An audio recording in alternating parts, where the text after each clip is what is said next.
Welcome to Chillin' 101. We hope this video helps. You start in class with the essentials already set. A 2-column page, date, and topic. First, write a 1-line objective for the lecture at the top so you orient attention. Next, capture 3-5 keywords per idea instead of full sentences. This saves time and memory. Once done, mark any unfamiliar term in the left Q column to flag for review. Make sure to note timestamps or slide numbers for complex explanations so you can revisit them efficiently after class. You now move into the dense middle of the lecture by condensing and connecting. Abbreviate consistently. Use right arrow for leads, approximately for estimates, and initials for recurring terms. This preserves speed. As the instructor explains, add quick arrows and numbers to show cause, effect, or step order so later review is faster.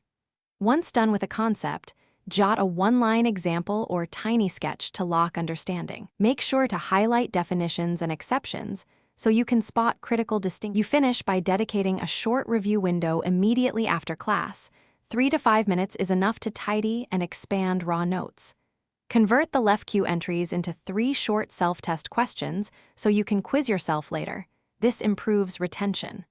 Once done, fill any small gaps from memory before consulting slides. If you missed critical details, mark the spot with a timestamp and ask the instructor or a classmate for the slide or page number. This targeted fix saves time and prevents repeated confusion. Thanks for watching. Consider subscribing if we helped you.